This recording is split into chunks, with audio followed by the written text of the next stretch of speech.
आपका शुभ नाम? मेरा नाम मोहम्मद सिद्दीक है। सर आप बताइए, जो डीडीसी इलेक्शन हुए थे तो क्या बदलाव आया उन इलेक्शन के बाद?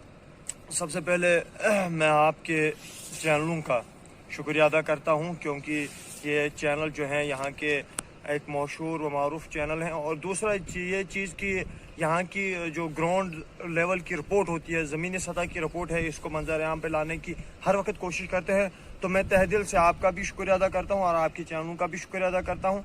तो आपका कहना जो है कि डीडीसी इलेक्शन के बाद यहाँ की यूटी में, मैं यूटी की बात करूँगा, कौन सी तब्दीली आई, तो इसका ये आप भी हमसे ज़्यादा बेहतर जानते हैं कि कौन सी तब्दीली आई। तो मैं तो इसको, तो अगर मेरा जैसा एग्जामिनर होगा इसको यानी रिमार्क्स देने के लिए, तो मैं तो इसको 0 रिमार्क्स दूंगा। क्यों दूंगा?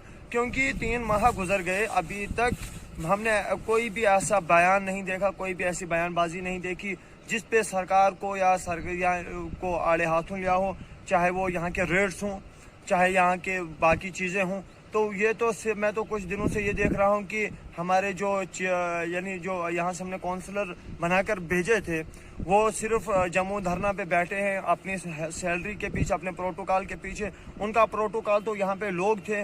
अगर वो लोगों की बात करते, अगर वो लोगों के फलाह के लिए बात करते, तो मैं कहता हूँ उससे बड़ा प्रोटोकॉल कुछ नहीं था। वो वहाँ पे बैठे हैं धरना पे, हमें सैलरी दे दो, हमें ये करो, हमें वो करो। तो तब्दीली तो मैं देख रहा हूँ कि 0 है। उन्होंने बात करनी थी यहाँ की बिजली की, यहाँ के पानी की, यहाँ के सड़कों की, यहाँ की डेवलपमेंट की। वो बात तो आज तक न मैं तो अपने खिते की बात करूँगा, किसी के मुंह से नहीं सुनी। तो इसके लिए मैं ये आपको ये कहूँगा कि ये पैसे का सत्यानाश था, ये जो इन्होंने इलेक्शन करवाए। तो सर ब्लॉक डेवलपमेंट जो नरेगा के काम होते हैं किस हद तक होते हैं? मतलब क्या वो काम सही होते हैं या खाली मतलब सुनने में आए हैं कुछ कमीशन का मसला होता है? क्या कहना चाहेंगे आप? देखो सर, मैं तो आपको आपको इसी बात पे यानी आपको एक ही बात बताऊंगा, क्योंकि ब्लॉक डेवलपमेंट कौन सा, ब्लॉक डेवलपमेंट ऑफिस जो है यानी रूरल डेवलपमेंट, ये डेवलपमेंट, ये गाँव को तरक्की की राह पे ले जाने वाला डिपार्टमेंट था। एक एक पंचायत में करोड़ों के हिसाब से पैसा यानी सर्फ होता है। लेकिन अगर देखा जाए तो लोग भी यहाँ पे कुछ, मैं कहता हूँ कि कासिर रहते हैं काम करने से। तो क्या होता है कि जिस पंचायत में इस वक्त 1 करोड़ का काम होता है, वहाँ पे मैं कहता हूँ कि नॉर्मली कम से कम 50% या 70% काम तो होना चाहिए था। तो उसके लिए बड़ी बड़ी सोशल कमेटियाँ बनाई, सोशल ऑडिट हैं वगैरह, मीडिया वाले भी चलते रहते हैं। तो देखा जाए, मैं अपनी पंचायत की बात करूंगा तो मैं तो अपनी पंचायत में कम से कम 80% मुत्तफिक हूँ इस वक्त की मेरी पंचायत में इस वक्त डेवलपमेंट हो रही है। यानी मेरी पंचायत में इस वक्त टाइलें लग रही हैं, मेरी पंचायत में इस वक्त लाइटें लग रही हैं, मेरी पंचायत में इस वक्त कुछ कच्चे काम भी हो रहे हैं, पक्के काम भी हो रहे हैं। अब आप बोलोगे आप अपनी आप से यानी अपने मुँह से खुद ही अपनी पंचायत की तारीफ करता हूँ। मैं आपको भी दावत देता हूँ, आप मेरी पंचायत में आओ और वहाँ का सैरो सपाटा करो और वहाँ पे देखो कि डेवलपमेंट हुई है कि नहीं हुई है। उसी तरह से मैं बाकी पंचायतों की बात करूँगा, क्योंकि यहाँ पे क्या होता है कि डेवलपमेंट को कुछ लोग रोक के रखते हैं। वो क्योंकि आप कुछ काम करना चाहते हैं तो वहाँ पे आपके ऊपर फोकस किया जाएगा। कभी आपको आरटीआई के नाम से, कभी आपको दूसरी चीज़ के नाम से आपको रोका जाएगा। अगर हम मिलजुल कर, चाहे जिन्होंने इलेक्शन लड़ा था वो भी और जिन्होंने न लड़ा था वो भी इकट्ठे होके काम करते, तो मैं कहता हूँ कि पंचायतों में डेवलपमेंट बहुत ज़्यादा थी, क्योंकि सरकार एमजी नरेगा के जरिए बहुत ज़्यादा पैसा भेज रही है। तो रहा सवाल दूसरा कमीशन वगैरह का, ये कोई कुरानी आयत नहीं है नौज़बिल्लाह मिन ज़ालिक कि आपने कमीशन देनी है वगैरह। जब हम लोग काम करेंगे, जब हमारी प्रोग्रेस अच्छी रहेगी, तो मैं कहता हूँ कि कोई माई का लाल हमसे कमीशन नहीं ले सकेगा। तो सर स्वच्छ भारत अभियान जो मतलब माननीय नरेंद्र मोदी जो मतलब वो स्वच्छ भारत अभियान का जो एक सपना उनका था, तो खाली देखने में ये आया कि डिपार्टमेंट के ज़रिए खाली फ़ोटोग्राफिंग वगैरह होती है, तो देखने को वही कचरा मिल रहा है सड़कों में, गलियों में। तो क्या कहना चाहेंगे आप? देखो, स्वच्छ भारत के जरिए इस वक्त करोड़ों और खरबों अरबों रुपया सरफ हो गया स्वच्छ भारत के नाम से।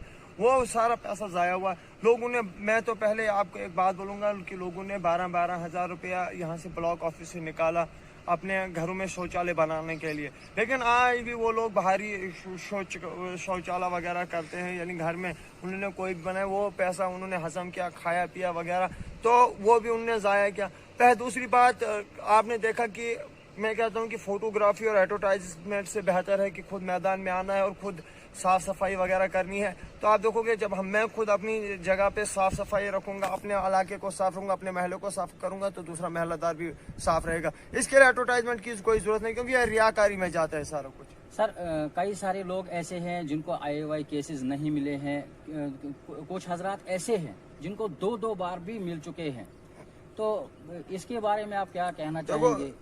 جعفر بھائی, میں سب سے پہلے آپ کو یہ بولوں گا کہ میری پنچایت ایک ایسی واحد پنچایت گھاٹ بلاک میں ہوگی کہ جہاں پہ اس وقت یعنی اس ڈیٹ میں آپ کو ایک بھی PMAY کا کیس نہیں ملے گا. کیوں نہیں ملے گا؟ کیونکہ یہ کچھ غلطیاں, وہ کچھ شعر ہے یاد نہیں آ رہا ہے کہ غلطی لمونے کی سزا ہم نے پائی وغیرہ کچھ ایسا ہے. کیونکہ یہ سارا جو ہے 2014 میں جو سیک آئیڈیاں بنی تھی ان کے ذریعے سے آج ان کے ذریعے لوگوں کو اس وقت PMAY کے ذریعے پیسہ مل رہا ہے. تو میری پنچایت میں بھی اس وقت, میں اپنی پنچایت کی بات کروں گا, میری پنچایت میں اس وقت 75% لوگ ایسی زندگی بسر کرتے ہیں جو BPL طبقے سے تعلق رکھتے ہیں. تو وہاں پہ بھی اس وقت PMAY کا کوئی نام نہیں ہے. رہا سوال جن کا ڈبل ہے, تو سرکار کو چاہیے تھا, یہاں کے ملازمین کو چاہیے تھا کہ جو ڈبل میں ہے, جو یا جن کا مکان ہے, جن کا رہائشی مکان ہے, تو ان کو تو بالکل کاٹ دینا چاہیے تاکہ وہ پیسہ سرکار کے خزانے میں واپس چلا جائے اور نئے سرے سے کبھی دوسری لسٹ میں باقی لوگوں کو وہ فائدہ مل سکتا ہے. سر کچھ لوگ ایسے ہیں کہ مطلب پہلے جو سرکار مطلب راشن جو فراہم کرتی تھی لوگوں کو, فوڈس وغیرہ, تو آج بھی سرکار راشن دیتی ہے, لیکن پہلے جو راشن ملتا تھا وہ 10-20 کلو 30 کلو, آج تو 2 یا 3 کلو سے زیادہ کسی کو ملتا ہی نہیں ہے. تو وہ کیسے سب پورا کرتے ہوں گے؟ مطلب کیا کہنا چاہیں گے آپ سرکار کے لیے؟ اس میں تو میں دیکھو, جو لوگوں نے اندھ وشواس, میں تو اس کو بولوں گا اندھ وشواس میں لوگوں کے نے BJP کو یہاں کا وہ جو چیف یہاں پہ پرائم منسٹر دیا تھا بھارتیہ جنتا پارٹی کو, شری نریندر مودی جی نے, اس نے لوگوں کو سبز باغ دکھائے تھے. اگر اس کی ہسٹری آپ پڑھنے بیٹھو گے تو وہ تو آپ کو بخوبی علم ہو جائے گا کہ شری نریندر مودی جی کون تھے, وہ کہاں سے آئے, کیا کرتے تھے. اس نے وہ لوگوں کو بڑے بڑے خواب دکھائے تھے, سبز باغات دکھائے تھے. میں یہاں پہ یہ مطلب آپ کی جو ریٹس ہیں ان کو نیچے کروں گا, وہ کروں گا, یہ کروں گا. تو میں نے ایک چیز دیکھا, اب یہ بات میں سمجھتا ہوں کہ کہاں کے لیے جائے گی. میں یہی کہوں گا, اس ہندوستان میں جو پاکستان کے مخالف بات کرے گا وہ سرکار بناتا ہے, اور پاکستان میں جو ہندوستان کے مخالف بات کرتا ہے وہ سرکار بناتا ہے. تو انہوں نے یہاں کے مذہب کے نام پہ لوگوں کو ایسے ہی بولا کہ ہم پاکستان کو یہ کریں گے, ہم یہ کریں گے, وہ کریں گے, اور یہاں کے لوگوں کو کہتے ہیں کہ ایک لولی پاپ دیا اور جھانسا دے کر یہاں پہ اپنی گدی پہ بیٹھ گئے, اور ریٹس اتنے ہائی کیے کہ جو میں نے آپ کو پہلے بھی کئی بار بول چکا ہوں کہ جو سلنڈر 500 یا 600 میں ملتا تھا وہ آج 1500 میں مل رہا ہے, 1000 روپے میں ملتا تھا. جو تیل اس وقت وہاں اونچائی پہ چڑھ رہا تھا وہ آج یہاں پہ چڑھ رہا ہے. یہی لوگ جو اس وقت یہ ریٹس وغیرہ بنا رہے تھے جب کانگریس کی سرکار تھی, تو اس وقت پارلیمنٹ میں اور اسمبلی میں چیخ کر کہہ رہے تھے کہ آپ نے ریٹس ہائی کیا, آپ نے یہ کیا, آپ نے وہ کیا. لیکن آج ان کو کوئی جواب دینے والا وہاں پہ نہیں ہے, کیونکہ وہ جو ہے وہ یہاں پہ جس کو کہتے ہیں ڈکٹیٹرشپ والی سرکار چلا رہے ہیں, داڑا شاہی والی سرکار چلا رہے ہیں, تاکہ جس نے بھی یہاں پہ بات کی اس کا وہ نام و نشان مٹوا دیتے ہیں. سر اگر آج ہم بات کریں GST کی, تو پہلے تو GST بھرنا نہیں پڑتا تھا.